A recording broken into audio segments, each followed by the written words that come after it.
ہر قسم کے روحانی جسمانی مسائل اور وظائف کے لیے پیر اقبال قریشی چینل کو سبسکرائب کریں۔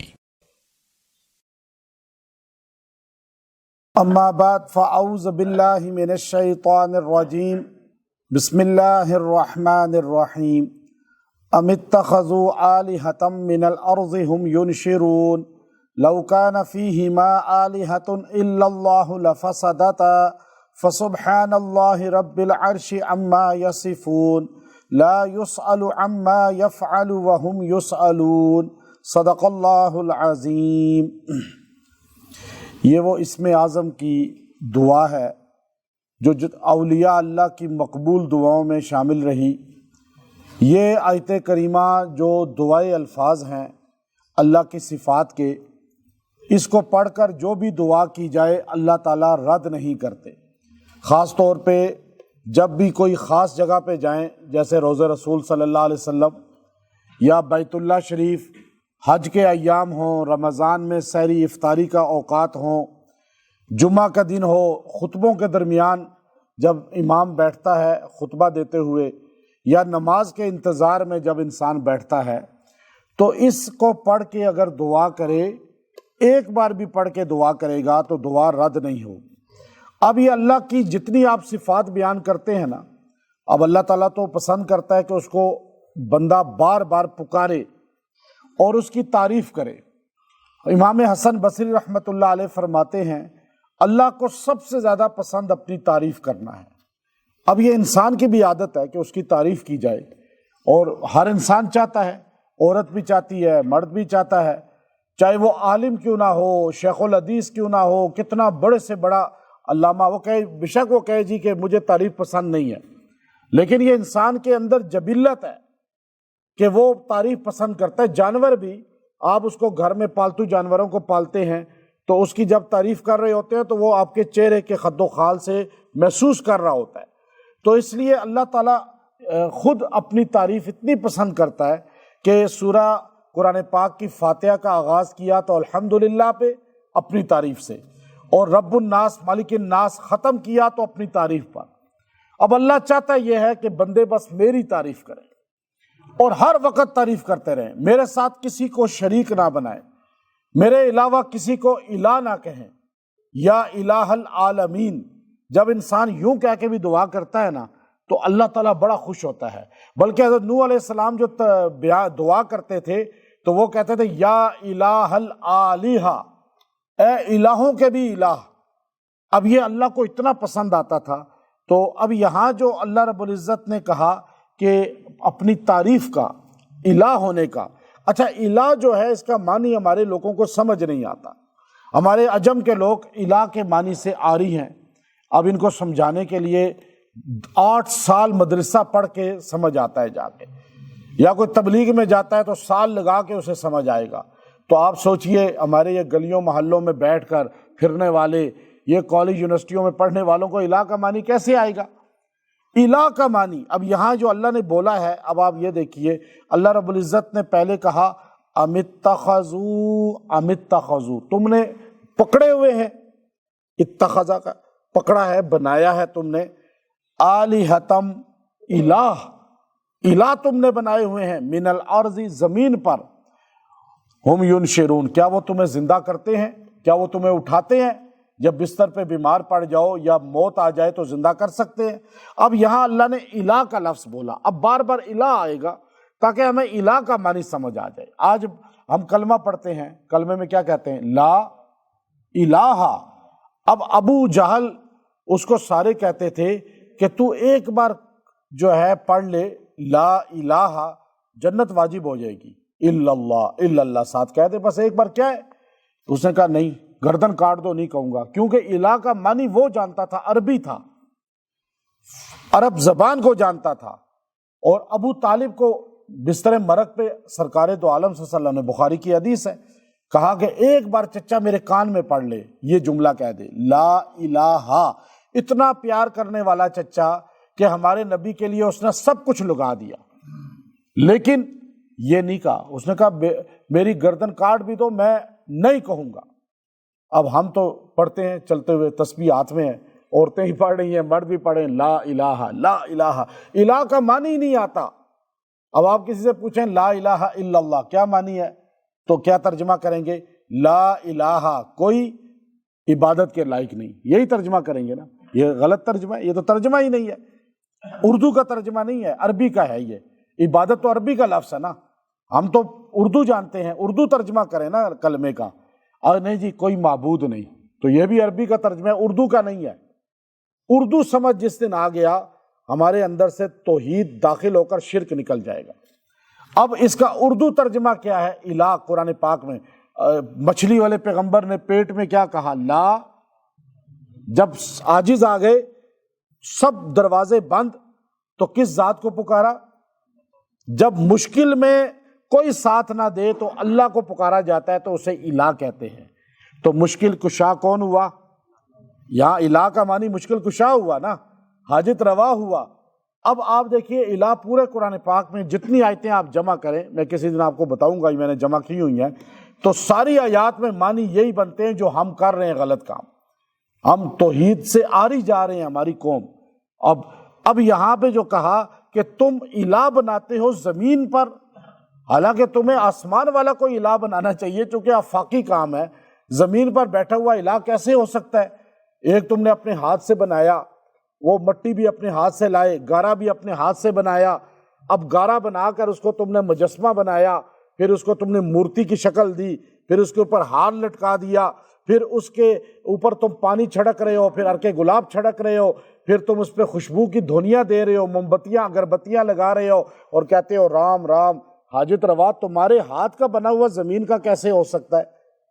تم نے اپنے ہاتھ سے ایک کو غسل دیا، اس کو تم نے جو ہے کفن پہنایا، اس کے بیری کے پتے لائے، پھر اس کو سامنے لٹایا، اور پھر کہا اللہم اغفر لحینا و میتنا و شاہدنا و غائبنا کانا، اور اس کے بعد قبر میں اتارا، قبر کے دونوں طرف کھڑے ہو کے آمن الرسول پڑھا، پھر تم نے ہاتھ اٹھائے، اللہ اس پہ عذاب قبر ختم کر دے، اسے جنت میں داخل کر دے۔ اس وقت تک تم اس کے لیے مانگ رہے تھے، جب وہ قبر میں چلا گیا تو تمہارا حاجت روا ہو گیا، اور تم اس پہ جا کے مانگ رہے ہو جو تو کچھ کر دے۔ نہیں، وہ کرے گا، یہ وسیلہ بن سکتا ہے، لیکن کرنے والا کون ہے؟ یہ الہ کا معنی ہے۔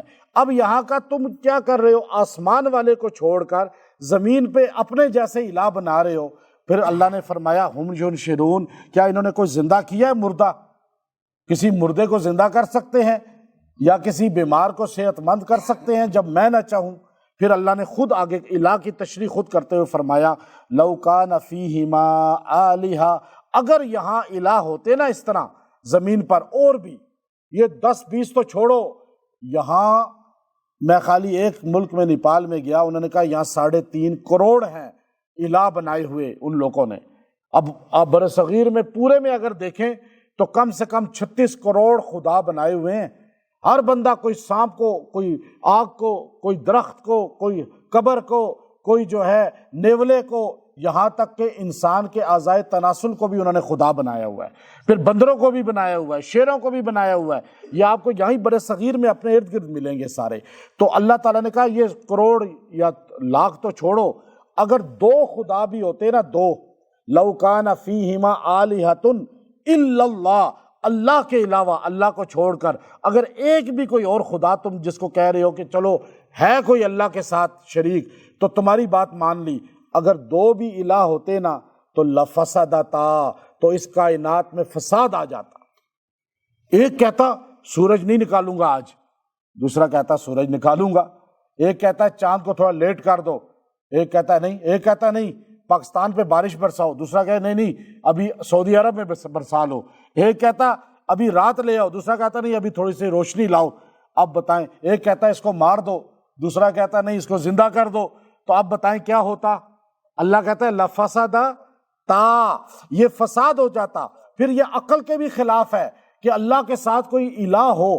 اللہ کیوں کہ جب 2 یا زیادہ ہو جائیں تو پھر وہ کیا کریں گے کہ وہ ہر کام میں مشورہ کریں گے، اور مشورہ کرنے والا مختار نہیں ہوتا، مشورہ کرنے والا مختار، اختیار اس کے پاس کل نہیں ہوتا، تبھی تو مشورہ کرتا ہے۔ جس کے پاس اختیار ہوتا ہے وہ مشورہ نہیں کرتا۔ اللہ کسی چیز کا مشورہ نہیں کرتا، اللہ کہتا ہے کن تو وہ کیا ہو جاتا ہے؟ فیکون۔ تو اب یہاں کہا اگر وہ مشورہ کرتا ہے تو وہ کمزور ہے، اور کمزور ہے تو حاجت روا نہیں ہو سکتا۔ حاجت روا وہی ہو سکتا ہے جو مختار کل ہو۔ اب یہ بات یہاں سمجھائی اللہ نے۔ اس کے بعد کہا فسبحان اللہ، پس بہت ہی پاک ہے وہ اللہ، بہت پاک ہے وہ اللہ، رب العرش، وہ عرش کا مالک ہے جہاں کوئی نہیں پہنچ سکتا۔ ایک ہستی پہنچی ہے جو محمد عربی صلی اللہ علیہ وسلم کی ہے، جو عرش تک چلی گئی، باقی کوئی عرش کا سوچ بھی نہیں سکتا۔ یہ جو تم حاجت روا بناتے ہو زمین پر، جنہیں خدا بنایا ہوا ہے، جن کو مورتیوں کو سجدے کرتے ہو، جن قبر شجر حجر کو سجدے کرتے ہو، یہ کوئی خدا نہیں ہو سکتے، اس لیے کہ یہ تو عرش والے کے خود تحت ہیں، اور اللہ عرش کے اوپر ہے، عرش اللہ سے نیچے ہے، اور اللہ ساری کائنات میں اوپر ہے۔ عرش سے لے کر تخت ثری تک ہر جگہ اس کی حکومت ہے، اور وہ ہر چیز کو جانتا ہے۔ تو اس پر فرمایا عما یصفون، پاک ہے وہ اللہ جو تم باتیں کرتے ہو اللہ کے بارے میں، کہ یہ جی حاجت روا، یہ اللہ کے ساتھ شریک ہے، یہ وزیر ہے، یہ مشیر ہے، یہ معین ہے۔ لا وزیر لہ ولا وشیر لہ، مشیر لہ ولا وزیر لہ ولا معین لہ، لا جد لہ ولا ند لہ ولا مثل لہ ولا مثال لہ۔ یہ اللہ کی صفات ہے جو ہمیں اب اللہ خوش ہوتا ہے۔ یہ جو میں آپ کو بتا رہا ہوں وظیفہ، جب آپ یہ پڑھیں گے نا، آپ کے ارد گرد شرک ہو رہا ہے۔ آپ جہاں دنیا میں 8 ارب آبادی ہے، 2 ارب مسلمان ہیں، اور 6 ارب تو پکے مشرک ہوئے نا، اور 2 ارب مسلمانوں میں بھی 1.25 ارب سے زیادہ شرک کر رہے ہیں یا نہیں کر رہے، بدعات کر رہے ہیں، رسومات۔ اب اللہ اپنی تعریف کتنی پسند کرے گا جب آپ یہ پڑھیں گے کہ اب آپ جب کہیں گے فسبحان اللہ رب العرش عما یصفون، اللہ پاک ہے جو میرے دنیا میں دائیں بائیں جتنی باتیں لوگ کر رہے ہیں اللہ کے بارے میں، کہ عیسیٰ اللہ کے بیٹے ہیں، فرشتے اللہ کی بیٹیاں ہیں، عزیر اللہ کے بیٹے ہیں، اللہ کے فلاں فلاں وزیر ہیں، فلاں فلاں مشیر ہیں، اللہ ان کی موڑتا نہیں، ہماری سنتا نہیں، یہ باتیں کرنے والے اللہ خوش ہوتا ہے کہ اس نے میری تعریف کر دی۔ اور پھر کہا لا یسأل عما یفعل، اس سے کوئی نہیں پوچھ سکتا جو کرے وہ، اور وہ سب سے پوچھ سکتا ہے، وہ ہر سے پوچھ سکتا ہے بھائی تم مجھے بتاؤ، اور پوچھے گا، نبیوں سے بھی پوچھے گا، ولیوں سے بھی پوچھے گا، صحابہ سے بھی پوچھے گا، اہل بیت سے بھی پوچھے گا، ہر مخلوق سے پوچھے گا، لیکن اللہ سے کوئی پوچھ نہیں سکتا۔ یہ آیت ہے، یہ وظیفہ، یہ آیت کریمہ آیت نمبر جو ہے 22 ہے، آیت نمبر 22 سورہ انبیاء 7واں پارہ۔ جب بھی آپ دعا، آپ دیکھ رہے ہیں کہ میری کوئی دعا قبول نہیں ہوتی، میری حاجتیں رد ہو جاتی ہیں، یا میں مانگتا ہوں اللہ سنتا نہیں، میں دعائیں کر رہا ہوں اللہ میری دعا قبول نہیں کر رہا، تو آپ یہ اتنی دعا فسبحان اللہ رب العرش عما یصفون، فسبحان اللہ رب العرش عما یصفون، اس کو آپ 111 مرتبہ پڑھیں اور دعا کریں۔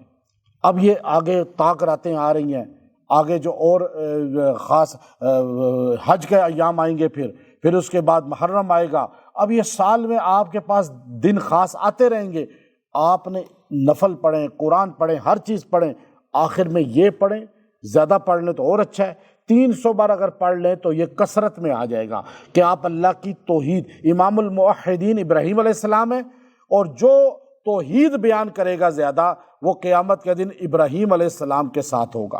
اور فرمایا سب سے پہلے قیامت کے دن لباس حضرت ابراہیم کو پہنایا جائے گا۔ تو آپ دیکھیے یہ وظیفہ پڑھ کے دعا کریں، آپ کی دعا رد نہیں ہوگی، اور انشاءاللہ اللہ قبول فرمائے گا۔ وآخر دعوانا ان الحمد للہ رب العالمین۔